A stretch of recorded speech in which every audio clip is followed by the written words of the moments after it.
Hey, good morning, everybody. Welcome to the Real Men of Real Estate on KCAA Radio. My name is Dan Reddig, and today I'm with Chi Nguyen to talk about note investing and how her story might inspire you to get started in real estate investing through this strategy. So, Chi, welcome. Thanks, Dan. Thanks for Thanks for having me. being. You're welcome. It's great to have you here. I'm super excited to dig in and just learn more about what you've done to get into note investing. Um, Before we get into that, though, what got you interested in real estate? What's the why behind that? Oh gosh, I guess I'll start off by saying that my why is that I want to live the life that I want to live, the lifestyle. I'm a huge traveler. I love backpacking. I love exploring different countries. I've been almost 50 and I want to continue that throughout Wow. my life. Thanks. I don't have kids yet, but when I do, I want to be able to raise them the way I want to raise them. My parents are amazing. They came over here from Vietnam, from the Vietnam War as boat people, and they had Oh, wow. less than $100 between the two of them. So they both had to work two jobs growing up. And I was basically, my siblings and I were basically raised by my grandma, who is amazing. She's she's like one of my best friends. But my parents, I really saw them when they just were driving us from and one extracurricular activity to another, but they never got to stay. And at Uh-huh. the end of the day, they never were at my recitals or I Oh, should say no. never, but they couldn't make It it was to a lot. difficult. Yeah, right. Because they were busy, building a life for us. And I feel like being the second generation after that kind of legacy, I want to be able to have the freedom of time to be able to show up to my Hmm. kids' activities. And then number three, I want to continue leading and founding nonprofits. I'm the president of a nonprofit now that operates in Nepal, Mongolia, and Chile. And I want to, Wow. yeah, and I want to What continue doing that. what is that? It's called Trek Relief. You can find Truck out relief. more about Okay. us from trekrelief.org.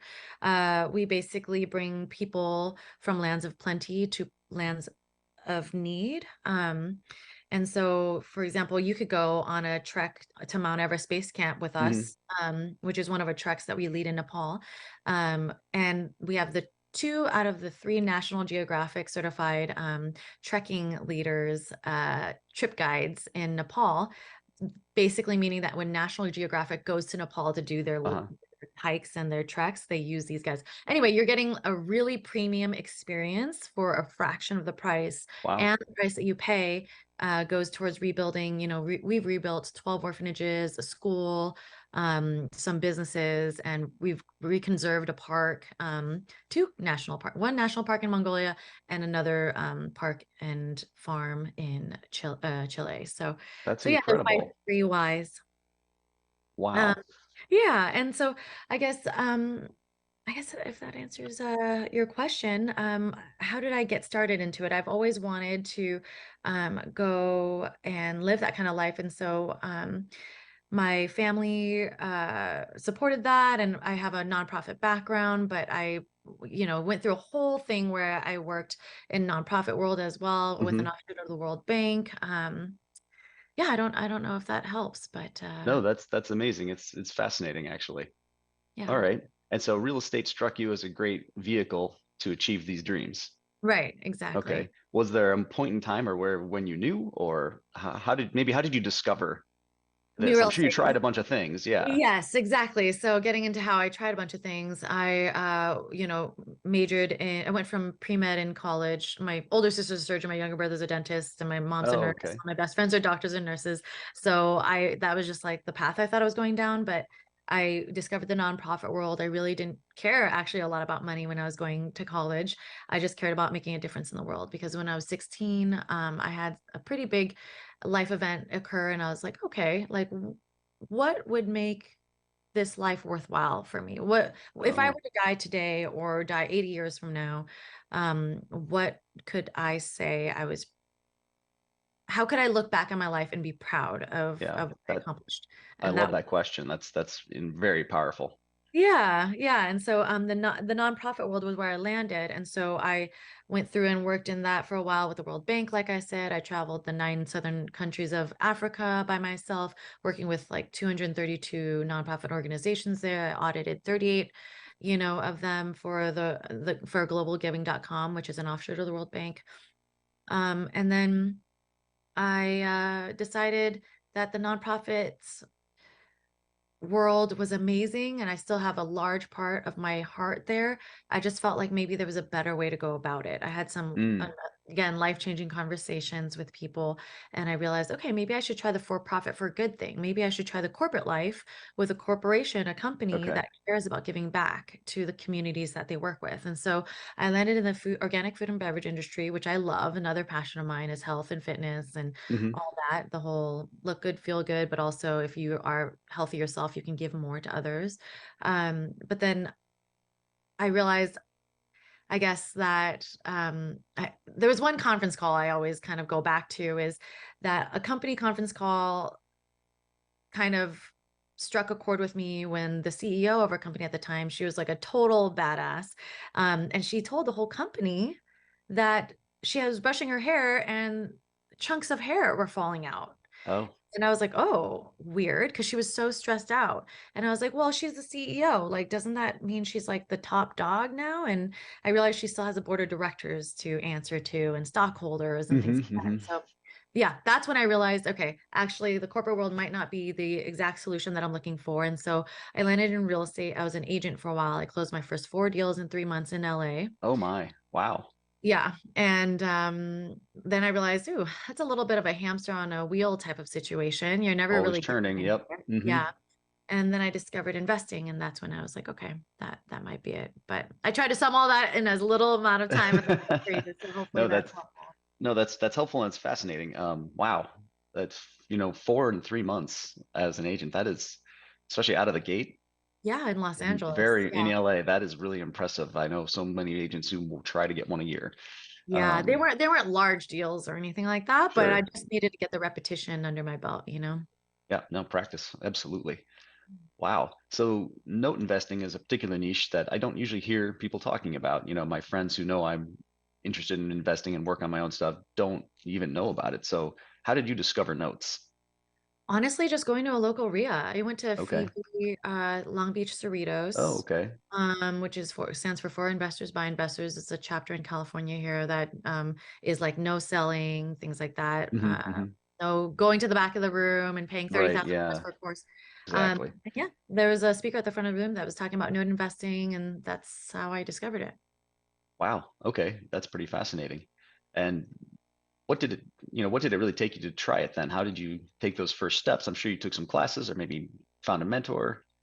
Yeah, I actually just yeah, I went to a bunch of seminars, classes, conferences. I immersed myself in books, any book I could get about it, podcasts, webinar recordings, Zoom Mhm. meetings, everything. Just went for it. Yeah, I'm kind of an all-in type of person when I find something that I I like. definitely getting that impression. Yeah. Very cool. Do you have a favorite resource or maybe something that strikes a chord particular for people who might be interested in starting? Ooh, yes, Invest in Debt by Jimmy Napier is a great book. Ah, that is a Yeah, great book. I've got a copy. Yeah. oh yeah, yeah. And if people want to find it, for some reason it sells like 50 to 80 bucks on eBay. Weird. Yeah, And like it's really Amazon. expensive. Yeah. It's so weird. But if you go to GaryJohnston.com, that's Johnston Okay. T. Okay. He sells it for 20 or 25 bucks. So Right on. All right. Well, that's a hot tip, folks out there. Take a look at that. yeah. Thanks. All right. Is there a group in town that you go to that's maybe note specific in the San Diego or LA area? You know, cash flow investors, I think it's like San Diego Cash Flow Investors run by Kathleen Nguyen. That's Yeah. like the one that's note focused. I haven't been there in a while, to be honest. But I've been before and it was great. So also I mean there's NSDREI, there's SDCIA. You guys have Mm-hmm. some people there. I'm speaking at SDCIA You in are in August, I August, believe. so people can leave. They can come there and learn a little bit about it All as right. well. Well, that'd be great. I hope to draw a heck of a crowd for you. Thanks. You bet. All right. Well, so what was that kind of first step for you then? Um, the break-in moment for notes. Do you mean when did I want to commit myself to it or? No, the kind of the first investment you made. How did you work up to it? Oh, actually I just my first conference that I went to, Hmm. um, there was the last speaker of the day. He said, wait, honestly, his parting comment was, "Who in the room is selling notes?" and two people raised their hands. And they said, okay, well, who in the room is looking to purchase notes? And pretty much the whole room raised their hands. Oh my gosh. Yeah. And he said, okay, well, you know where to go. And then the conference concluded and everybody left. And I was one of two people who approached one of the sellers. And I said, listen, I have some funds. I'm looking to buy some Hmm. notes. Um, what he was selling was basically exactly what I was looking for. It was crazy. It was just like it was like divine intervention or something like that. And I just decided to take the leap and go for it. I figured, listen, I'm 29. At the time I was 29. Hmm. And I was like, if I lose it all, it's fine. I can build it back up again. Sure. So yeah. Wow. Okay, that's pretty incredible. So, just go for it is kind of the overarching lesson, right? Yes, the whole take action thing. That's Hmm. I know that's said so many times, but I think it's said so many times for a reason. Absolutely. No, I couldn't agree more. That's maybe the only lesson anybody really needs is just start making motion, right? Mhm. Fail, learn. Cool. Well, that's a super fascinating story you've got. I love it. We're going to have to take a commercial break here in a second. So, folks out there, we'll be back after these messages. You can find the Real Men of Real Estate Sundays at 1 p.m. on KCAA Radio or 106.5 FM or 1050 AM. Thanks for tuning in. We'll be right back. Looking to attract your target market without soliciting or doing the cold calling? Call Marie Waite and book your consultation. Branding gives you the power to create a unique and classy perception of your business for your target audience. A marketing plan without the right branding will always cost more, take longer, and tend to deliver subpar results compared to a well-branded business. Marie Waite is a branding strategist who formulates effective marketing and media programs to promote your business in building your name, brand, and legacy. Marie has over 10 years of experience and a proven record of creating strong brand content for business owners, entrepreneurs, and companies using her creative ideas, recommendations, and innovative programs. Book now at mariewaite.com or call her at 951 378 5316. 951 378 5316. This is Steve Matley. Join me every Thursday at 3 p.m. right here on KCAA for Building Solid Foundations radio talk show. I spent decades as a professional construction manager, business owner, real estate developer, and a college educator, and I enjoy learning new things from other people. We talk a lot about real estate, business, and finance, but we cover a diverse range of other topics as well. Some of the topics we've discussed in the past few months include real estate investing, leadership, higher education, ADUs, marketing using technology, multifamily rental properties, business strategy, entrepreneurship. You never know who may show up or what they may talk about, so join us right here on KCAA for Building Solid Foundations Radio. Fire Up Connect is the most innovative business networking group, supporting and collaborating with a dozen of small businesses that are interested in building and establishing strong business connections. Hosting educational live seminars while carrying out business and community-driven projects, as well as marketing programs as a part of its membership program. Fire Up Connect also offers virtual assistance with a wide range of services including inbound customer support, chat support, appointment setting and email management, graphic designing, video editing, web design and development, social media marketing, e-commerce solution, content writing and much more. For more information, head on over to www.fireupconnect.com. Fire Up Connect, helping success stories unfold every day.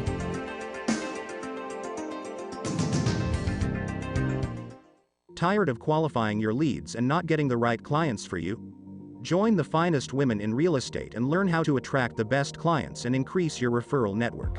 Call now at 951 378 5316. 951 378 5316. Then become one of the finest women in real estate. Good afternoon. Welcome back to KCAA Radio. My name is Dan Reddick. I'm here with Chi Nguyen talking about note trading. Fascinating background. Thank you so much for sharing on that first segment. I think at this point, everybody's dying to know, though, how does this work? How do you actually acquire notes? How do you trade notes? What's the basics? Yeah.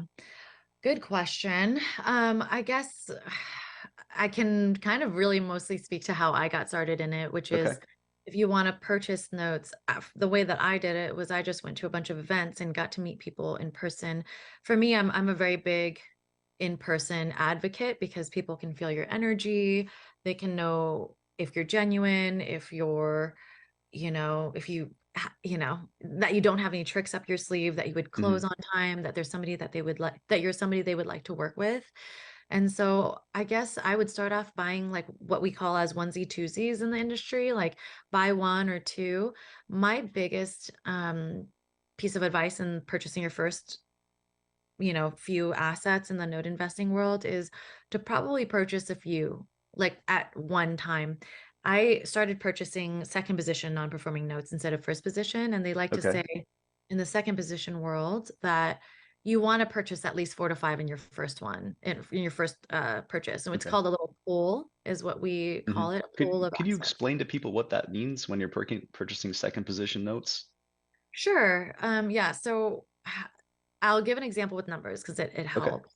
So let's say you're purchasing let's say a borrower, okay? A borrower, like a normal homeowner, goes Uh-huh. out and tries to buy a $500,000 property here in San Diego, which I know existed a while ago, but let's just say It's been a in, minute. yeah, a perfect world, let's say it costs a $500,000. And let's say it's a normal transaction. They put 20% Hmm. down. So they put $100,000 down and they got a 80% loan. So they got a loan from the bank, let's say Wells Fargo, for $400,000. Let's say a few years goes by and their property appreciates up to $800,000. And they decide to take some of that equity out to buy, I don't know, a yacht or pay for their daughter's college tuition or, you know, buy their son, I don't know, whatever it is. They tapped into the equity of their home and maybe took out a HELOC or a second mortgage. A HELOC stands for home equity line of credit, in case anybody out there. Okay. But Good tip. so if you're buying a second position note, let's say that person, let's say his name is Joe, he a few years down the line decides to stop paying on his second position mortgage for whatever reason. Maybe he lost his job, or he ran into some medical issues, or maybe he's going through a divorce. Hmm. Um, he stops paying it, or maybe he thinks that his second position note doesn't matter as much as his first position note, or that the Oh, payments have been rolled into it. That's actually very common back in the 80/20 days in 2008, that people think that their second position note was rolled into their first position note, and so they only had to make one payment. oh There's a boy. lot of confusion around that. But anyway, so let's say he stops paying on the second position note, and he also maybe doesn't think that the second position note has as much power as the first position note to foreclose on him, which is not the case. Just because I Hmm. because I hold a second position note, if I have full equity coverage, so let's say that he on his second position note he only took out $100,000. So really he has less than $500,000 in debt on an $800,000 property now, right? So he has Hmm. $300,000 of equity. So if I were to foreclose on his property, I have full equity coverage. And even if it goes all the way to foreclosure sale and then an investor shows up and buys it for 60 cents on the dollar, I would still be mostly covered because of the ARV that would be maybe 950 or something Uh-huh. after they're Okay. done with it. So does that make sense? I know that was a lot. Yeah. And so the second position is just the second lien on the property. Is Yes. that the best way to explain it? Okay. Yeah. Okay, great. So you got started with second positions. Yes. That was All way right. shorter than my long No, explanation. no, but talking about the mechanics of it, that's great. Okay. People will help get a lot of help from understanding it. So you got so you were buying onesie twosies when you started, and you Yeah, recommend buying a pool. I recommend buying a small pool, especially in the Okay. second position mortgage space, because they often turn out all sorts of ways. So I think I bought 4 or 5 in my first go at it, and it's so true. They actually say that you're probably going to get one note that does gets into bankruptcy, one note that reinstates, which means they start paying again and they get fully current on their loan and they're making payments as normal, and Uh-huh. one note that maybe goes through foreclosure, or one note that fully pays off for whatever reason. Maybe they had funds, they could pay it off, or they could, maybe they sold the house or something like that. And I had all 4 of those situations happen in my first little purchase. Oh, wow. Yeah.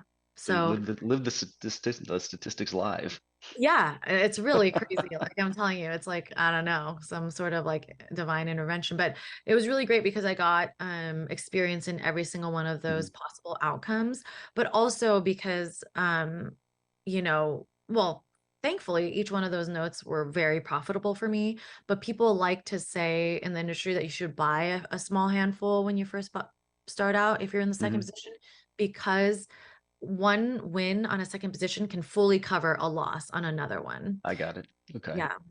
Hmm. So you need to have enough in the business to make the business work, basically. Yeah, but also that, you buy all those notes at a steep enough discount that you're going to make a great return on a win. Hmm. Um, but another one you might find out that it's completely unsecured because maybe you didn't do your due diligence enough and there was Uh-huh. another lien that got placed on the property ahead of the first and second position if you're in a super lien state, or if they have tax liens or something like I that. see. You got to know where you are in line. Hmm. Hmm. Exactly. So I'm sure folks out there listening are dying to know, how do you buy these at a discount? Like banks usually hold these. This is not typically, folks aren't getting loans from an individual who's going to have a note then to trade you. So how are folks, getting their hands on these? How do they become available? So I like to call it the life cycle of a note. So let's say that Wells Fargo originated the note, okay? And Hmm. they collected payments on it for somewhere between 6 to 12 months. So they got some seasoning on it. And they Okay. decided to then sell it to Bank of America because they made most of their money on the origination. And Hmm. they really like to get their money turning and churning because the velocity Right. Yeah. Velocity of money. Yep. is, yeah, where they make their money as banks. So they'll sell it to Bank of America. Bank of America will do the same. They'll buy it for a little bit of a discount, but they'll get a few payments and then sell it Hmm. again to maybe, let's say, Goldman Sachs. And then Goldman Sachs would sell it to an investment fund like the one maybe I'm running now, or something like that. And then the Okay. investment funds will sell it to onesie, twosie, smaller mom and pop investors. And so you just kind of have to get connected with like the right brokers, and just honestly, go to a lot of the events in the industry so people end up knowing who you are and wanting to do Hmm. business with you. Okay. So you go there, you are literally going to be able to find a broker, maybe for Wells Fargo or similar, who's going to be selling notes. And it's Yes, we try to okay. go at the investment level higher, up the Hmm. food chain because we could buy in bulk, and when you can buy Sure. in bulk, you'll get a better discount. Makes sense. So for anyone listening today who thought they were going to give this a try, they could basically go find a broker though at a meetup somewhere who's Mhm. directly connected to a bank. Yes. Not all of the brokers will be directly connected to banks. They'll probably mostly be connected to funds like mine. Uh-huh. But that still gives that onesie twosie mom and pop or just starting out investor access to notes that they can purchase. Okay. So it's actually readily accessible. And it's kind of, I guess, what Yeah. I'm trying to help people understand is that they Yeah. can go do this if they had enough money to buy just one, they could go do that next week, quite literally. Yeah. Yep. All right. Exactly. They just can get set on a buyer's list. Got it. So if you're going to buy a pool, let's say I'm going to go out and buy just a pool of five. It's my first go. Uh, what kind of capital would you suggest I need, and what's the general due diligence process? Oh man, those are big questions. So, They are. well, the general amount of capital you would need totally depends on the pool. So, Hmm. I mean, just because if we're talking second position mortgages, just because you're talking about second position mortgages doesn't mean it's a much smaller amount. Um, it can generally be a lot smaller than the first, but I've seen some Hmm. second position mortgages that are in the hundreds of thousands, Oh and I've wow. seen some Okay. first position mortgages that are or like around the $50,000 range or the $20,000 range. So you just have to kind of not calculate, but determine, I guess, what portion, what segment of the market you want to be in, Hmm. right? Like it's like a flipper wanting to figure out whether or not he wants to be in the starter home Uh-huh. section or in the luxury flip section of the market. Right. Um, Or even what part of town. yeah, exactly. So there's no real hard and fast answer for that. It just depends on what your style is and what kind of collateral you're looking for. I see. All right. So then, the first couple steps of due diligence, because we're going to have another commercial break here in about a minute. But Sure. how does someone get started with that? Yeah, yep, like I said, it's another good question. Due diligence, obviously you want to, um, do you mean the first or the second position? Because it's very, Let's stick to the second position for now. okay, great. So the second position, due diligence is, I guess you would first look at the background of the senior lien status, know if it's whether Mm-hmm. you figure out whether or not the senior lien is performing. That's a huge one. And then what your CLTV is, what your combined loan to value ratio is. Do you I have full see. equity coverage or not? Hmm. That would affect my bid quite a bit. Then I would do a lot of research on the borrower, check out whether or not the borrower has ever filed bankruptcy, see what type of record they have in terms of Hmm. criminal and pay history, if they have any criminal history, then the enforceability of the note. I see. All right, we'll pick that up on the flip side here. We're going to take a quick commercial break. So we'll see you guys back here on KCAA Radio after these messages. Thanks for listening. Tired of qualifying your leads and not getting the right clients for you? Join the finest women in real estate and learn how to attract the best clients and increase your referral network. Call now at 951 378 5316. 951 378 5316 and become one of the finest women in real estate.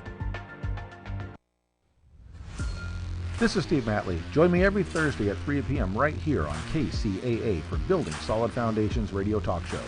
I spent decades as a professional construction manager, business owner, real estate developer, and a college educator, and I enjoy learning new things from other people. We talk a lot about real estate, business, and finance, but we cover a diverse range of other topics as well. Some of the topics we've discussed in the past few months include real estate investing, leadership, higher education, ADUs, marketing using technology, multifamily rental properties, business strategy, entrepreneurship. You never know who may show up or what they may talk about, so join us right here on KCAA for Building Solid Foundations Radio. Hey guys, it's Damon, Mr. Foxy, Damon Hart, and I'm here with the Real Men of Real Estate. And I just want to say, hey, come and watch us this Sunday, 1 p.m. live, every Sunday. Okay, we're gonna be on KCAA Radio, 1050 AM, 106.5 FM. If you got a minute, just tune in. We can't wait to have you here. I'm gonna be there. If you can't make it on there, we're gonna be at Roku TV, Amazon Fire TV, or Android app on Building Solid Foundations channel. So tune in. You know what you got to do in the meantime. Keep it foxy. FireUp Connect is the most innovative business networking group, supporting and collaborating with a dozen of small businesses that are interested in building and establishing strong business connections, hosting educational live seminars while carrying out business and community-driven projects, as well as marketing programs as a part of its membership program. FireUp Connect also offers virtual assistance with a wide range of services including inbound customer support, chat support, appointment setting and email management, graphic designing, video editing, web design and development, social media marketing, e-commerce solution, content writing and much more. For more information, head on over to www.fireupconnect.com. FireUp Connect, helping success stories unfold every day.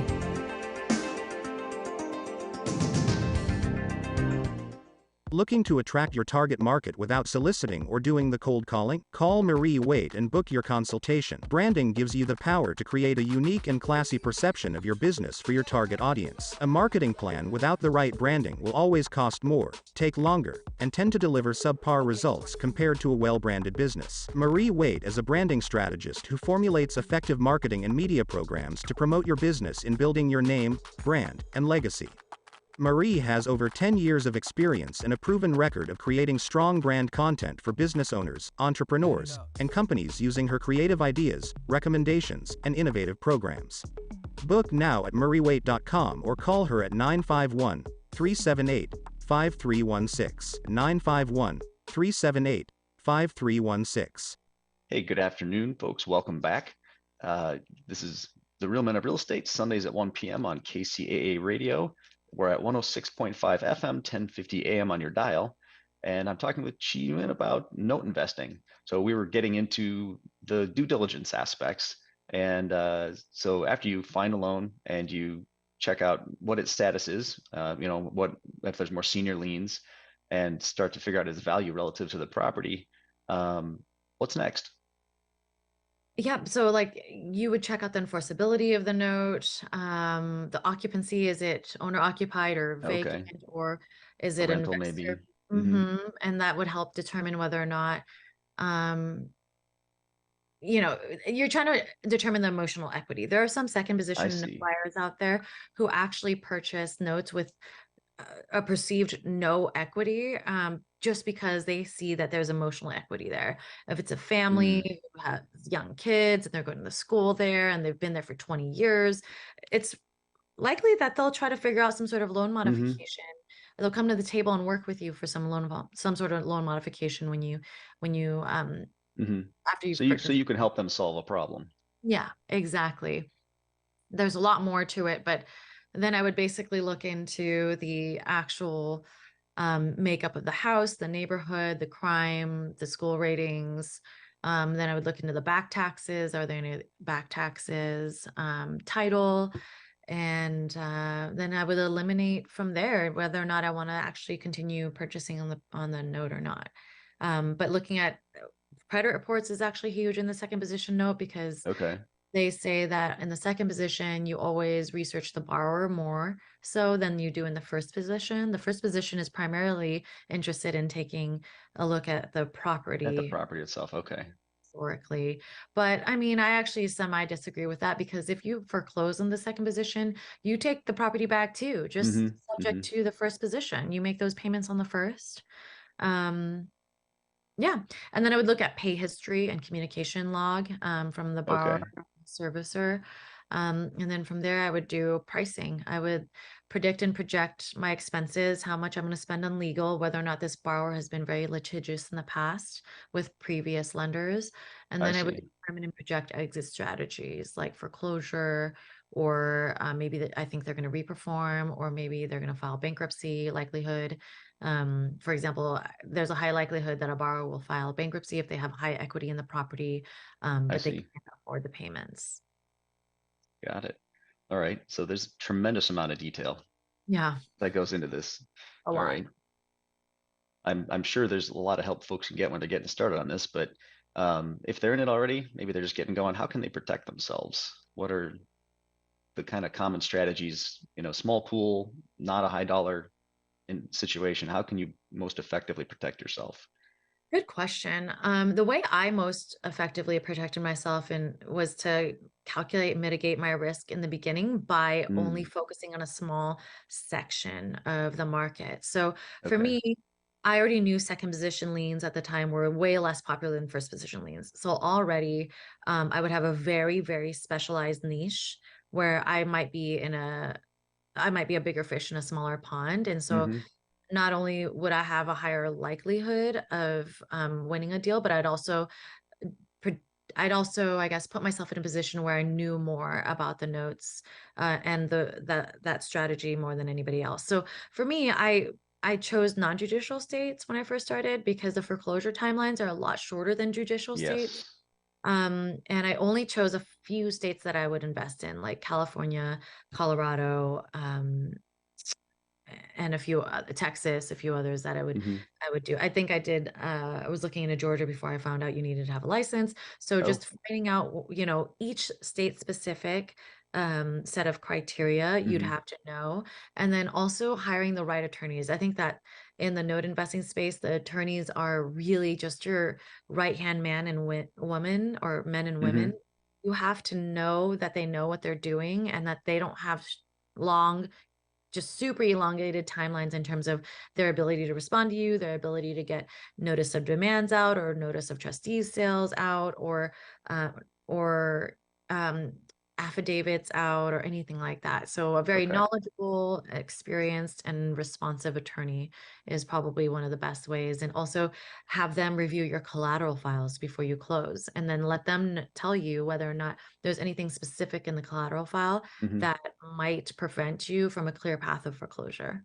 Okay. So is the collateral file some of the due diligence you were mentioning a few minutes ago? Yes. So the Okay. collateral file is basically the note and mortgage and then the assignment chains that come with that. So when a note is purchased, let's say Wells Fargo originated that note, then they sold it to Bank of America, like I said, Uh-huh. right? They then would do an assignment of mortgage, which means they're giving this mortgage to Bank of America after Bank of America has purchased it. So you want to make sure the assignment of mortgage is correct, the chains of everything, basically just making sure title is clear and that you have full full ownership of the note that you're purchasing. I see. Okay. Wow, that is absolutely fascinating. Um, are there any other steps that you're going to take before deciding to invest in a given note or pool of notes? Well, I think I just listed off I, 20 th- to you. I, That's yeah, quite a bit. Yeah, I yeah. guess So I mean, I guess more broad scope. You've done your due diligence. You've got a system to protect yourself. Is there any other high level steps that are important to take, or is that point once you've covered the ground there, then you're ready to make a purchase? I see. Yeah, so I guess we're really speaking about the due diligence period now. So after you've like sent in your indicative bid to the seller, they Hmm. accept it and then they send you those collateral files. And Okay. then you look through each one, you make sure everything is in line. Um, I guess just making sure that your return is that you're going to be able to hit your return after that, after Okay. you've delved a little bit more into the file that, your initial predictions are matching what you're now seeing so that you can Okay. comfortably and accurately predict your yield going forward. Okay. All right. That's fascinating. So then that's time to actually pull the trigger or move on and do the process again. Yes, exactly. Okay. If or fade the bid. We call it fading the bid. So if you find something out in the due diligence period that the seller did not previously disclose to you, like, hey, Hmm. actually there's HOA liens in the amount of $30,000 on this asset, and you're in a super lien HOA super lien state, which Okay. means the HOA liens are supersede yours. And then maybe that takes out some of your actual equity that you originally saw when you first looked at the asset, then you would fade the bid. You'd say, hey, I'm not even fully covered anymore. I'm actually going to fade the bid by this much. Or, hey, I found back property taxes, delinquent property taxes in the amount of $10,000. Have those been paid? If not, we might fade our bid by X amount, especially if you're in the first position. You would definitely want to fade the bid by the exact amount of property taxes that you, Right. You're going to end up paying that no matter what. yeah. Okay. Are there any other common issues that come up? Is there kind of a general pool of issues you come up to after you do your due diligence, or is it just kind of hit and miss? I guess the common ones are if you're looking from the first position, like I said, back taxes, like property taxes is really common, HOA liens is really common, IRS liens, if that supersedes yours or not. That would be the first position that comes up a lot in. Second position, I guess what does come up sometimes, not a lot, is that maybe the property is in a lot worse of condition than you Oh, thought. So I would recommend in both the first and the second position lien, um, that you send out some sort of property inspector, not a property inspector in the same way as, when you purchase a property, but we have drive-by inspections from property preservation companies. They'll I go out see. there for a nominal amount of maybe $20 to $25, sometimes 30 to 40. They'll drive out, they'll take photos of the property, as many as they can, and they'll send them to you so you can see what the actual real-time live status of the property is. I mean, I've been in due diligence for assets before where there was no property anymore. Oh my They're gosh. down, or maybe there's a huge, huge hole in the roof from a fire. There's, it's boarded up and vacant, or there's, a meth house there. Like literally those things come up and So you've seen it all. yeah, the only thing you can't, the only way you can figure that out is getting somebody out there to put real eyes on the Hmm. property, Yeah, boots on the ground. boots on the ground. Okay. All right. Do you talk to the owner, the property owner at any point through this process? Only after you've purchased the loan. It's Oh, highly okay. frowned upon for you to reach out to the borrower while you don't own their mortgage. I mean, think about it. That'd be Hmm. so weird. If somebody called me and they said, "Hey, that mortgage on your house, I'm looking to buy it. Can I ask you some Right. questions?" That I'd would be like, that would "No." freak them out. Yeah. Yeah. No, you can't do that actually. So, no, you can have your servicer reach out to them after you've purchased the note. So after we purchase the Okay. note, we board it at a third party company, a servicer. So for any of you out there who have mortgages, the payments that you make to a company, like let's say there's Mr. Cooper, there's Specialized Loan Servicing, there's Loan Depot, there's sometimes it'll show up as Wells Fargo, but that's Wells Fargo's servicing side of the company. You're not making payments directly to the bank. You're making payments directly to the servicer, who then Got it. sends those payments to the lender. And we have the servicer reach out to the borrower because they are licensed to do so. I would highly recommend not reaching out to the borrower personally because you Okay. put yourself into some Dodd-Frank issues if they are I see. investors, Okay. they're not investors. You might be saying the wrong thing. They might tell somebody later down the road that you were intimidating them. You may Hmm. tell them the wrong information. You're just not licensed to do it. And so to take that liability off of our plates, we just have the servicer do it and we pay them. Okay. That's fantastic tip. Wow. Well, it's time again for another commercial break. So, folks, hang on. We'll be right back after these messages. Thanks so much for listening. FireUp Connect is the most innovative business networking group, supporting and collaborating with a dozen of small businesses that are interested in building and establishing strong business connections. Hosting educational live seminars while carrying out business and community-driven projects, as well as marketing programs as a part of its membership program. FireUp Connect also offers virtual assistance with a wide range of services including inbound customer support, chat support, appointment setting and email management, graphic designing, video editing, web design and development, social media marketing, e-commerce solution, content writing and much more. For more information, head on over to www.fireupconnect.com. FireUp Connect, helping success stories unfold every day.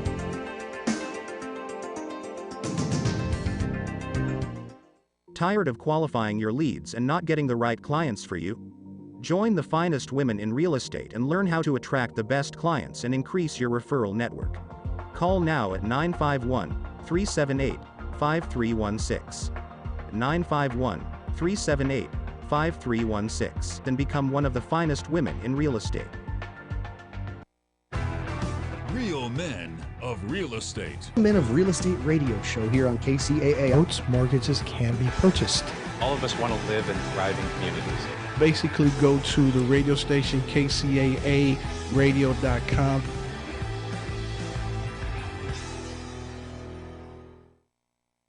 You're listening to Fabulous Lifestyle Radio. I'm your host, Ricky Perry, and we are affiliated with CNBC, NBC News, and Sports, where we broadcast to over 5 million households in the greater Los Angeles area. If you missed our previous shows, you can watch us on our streaming networks on Roku TV, Amazon Fire Stick, and the Android app.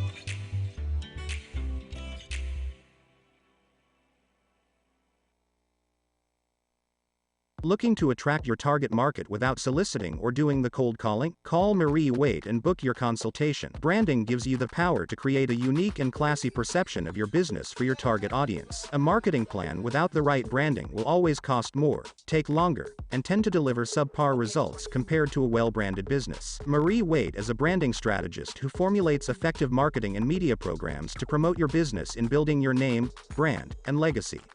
Marie has over 10 years of experience and a proven record of creating strong brand content for business owners, entrepreneurs, and companies using her creative ideas, recommendations, and innovative programs. Book now at mariewaite.com or call her at 951 378 5316. 951 378 5316. Good afternoon. Welcome back. Thanks for listening today, folks. We've been talking about note investing with Chi, and covered basically your due diligence and the process for kind of getting into this, how to find notes so far. So there's a lot of aspects to this. You need a team, you need to know who to talk to. But I think maybe one of the most intimidating things for folks out there, certainly I feel this way, is if I'm going to have to select my attorney to work with, how do I do that? What do I ask? How does that work for you? Yeah. So, gosh, when I first got started, I just word of mouth, like any Yo, other thing in life. sure. Where's good coffee? Who's a good babysitter? Ask your friends. Absolutely. Mm-hmm. So I just asked my friends in the investing space, hey, who do you use in Texas, or who do you use in California? Keep in mind that a lot of these attorneys are very specific in the states that they represent. They're not nationwide. Okay, Because sure. without investing, one of the hardest things for people to wrap their heads around is the amount of differences in laws from state to state, not only state to state, but actually county to county, city to city, jurisdiction to jurisdiction. Really, it's that So granular. it is so granular. And you Incredible. have one bankruptcy attorney, or sorry, one bankruptcy judge be completely different from another bankruptcy judge in the Uh-huh. same county. And so Oh no. it's you get so detailed. And so choosing an attorney might not be as difficult as you think, because there's only a handful of attorneys that might represent Texas, and then a handful of attorneys that represent foreclosure for lenders on the lender side Hmm. in California. It's a very specialized situation. I mean, notes in general is such a specialized industry. Indeed, So yeah. everybody in there is specialized. So you only have a handful of choices for each state that you go to. But basically after that, you can actually go on USFN. I think it's usfn.org. They list all the foreclosure attorneys for lenders. And then I actually just called each one of them for each state, and then followed up with emails. I mean, it took a while, and then I would get on the phone with them again. And once you know what you're talking about, it's pretty easy for you to recognize whether or not somebody else on the other line knows what they're talking about. And Okay. it's the whole like know, like, and trust thing, Right. Networking at its core. Yeah. Mhm. Is there any particular questions you recommend a new investor asking an attorney? Yeah. Oh, yeah. That's another great question. I would ask, how long does it take you to get the notice of demand out? What does your foreclosure timeline look like? Obviously, there's a different foreclosure timeline for each state, but some attorneys just take longer than others. When you ask those sort of questions, they're kind of put on high alert off the bat that you're somebody that looks at timelines. If Got I it. ask you to get a notice of demand out for a borrower who is delinquent, I want you to get that notice of demand out within 48 hours. The notice of demand does not take much time. It's a templated thing. All they change is the name, the Mm, address, the amount that's delinquent, and when it's due. got it. Um, yeah, Okay. And that's not something you can do yourself? you could actually, I think some people do it, and some people's Uh-huh. services do it for them. But no, we just like to keep it simple, because here's the thing: a notice of demand is $150. You pay Hmm. they pay the attorney $150, maybe sometimes 175, 200. It has the attorney letterhead on it. That's And there's powerful. something about having an attorney Yep. letterhead on a piece of paper that makes people respond to it, because the reality is there's so many scams out there these days. Sure. There's a bunch of elderly people. Like, honestly, my father gets scammed things thrown at him all the time. So Oh if you no. can have an attorney letterhead on there with a phone number that they can call, Hmm. and they can look you up online, look up their attorney online, then they feel like they can trust it, they know it's real. And a lot of the times, I didn't put this out there before, but I got into the industry because it fit with my nonprofit background, in the sense that I thought that I could help borrowers stay in their home while also I earning see. for myself. When I start a foreclosure process on a borrower, I don't typically want to foreclose on them. I really want them to stay there. I just want them to come to the table Right. and make You're a actually there to solve the problem, not take the property. yeah, make an effort to like solve Hmm. the problem with me. Exactly. Okay. Wow. That's really great information. Hmm. So if folks are want to know more, how can they get a hold of you? Oh, well, you can find more information about me, and I guess the fund that I'm now running is 70 Investments. So the number seven, the letter E as in Echo, Uh-huh. investments.com. You can also email me, or find me on LinkedIn, but my email is Chi, that's C as in Charlie, H as in Hotel, I as in India, at the Hmm. number seven, the letter E, investments.com. Okay. That's awesome. Do you have any programs? Are you teaching or anything like that? I don't, but I am presenting at You SDCIA are in presenting, yeah. August. So I'm really looking forward to having you there. yeah, it'll be fun. Very cool. All right. Well, I think a major component of this is education, and that's what I try to do at SDCAA and with real estate investment associations. So, um, aside from SDCAA, what were some of the note specific clubs that you were mentioning earlier again? San Diego Cash Flow Investors in San Diego, obviously run by Kathleen Nguyen, and I don't know if they're still meeting, but NSDREI, North San Diego Real Estate Investors Association. Bill Tan runs a really great LA RIA. He meets on Zoom. And he's got a great calculator class. It's so quintessential to evaluating deals. I would say yes. If you're thinking about getting to know investing, you have to take Bill Tan's financial calculator class. His creative strategies and creative financing classes are amazing as well. Don't sleep on those. Those are amazing. You can't sleep with Bill Tan teaching. No, you cannot. He calls you out all day. It's great. And diversified mortgage expo is good. And then once people get to the higher level, if you start a fund or something, you'd want to go to the IMN conferences. So okay, awesome. That's fantastic. Thanks so much for being here. I really truly enjoyed this conversation. I learned a ton, and I hope everybody listening out there, if you found some of this interesting, maybe you got inspired, come check out these other organizations. SDCA is found at sdca.com. We meet the second Tuesday of every month. We have a room full of investors who are happy to help you get started and teach. So I'm really looking forward to Chi presenting in August as well. And with that, yay. Thanks for listening, everybody. This has been the Real Men of Real Estate here on KCAA Radio, or every Sunday, third Sunday at 1 p.m. And we will look forward to talking to you next month. Thanks for tuning in.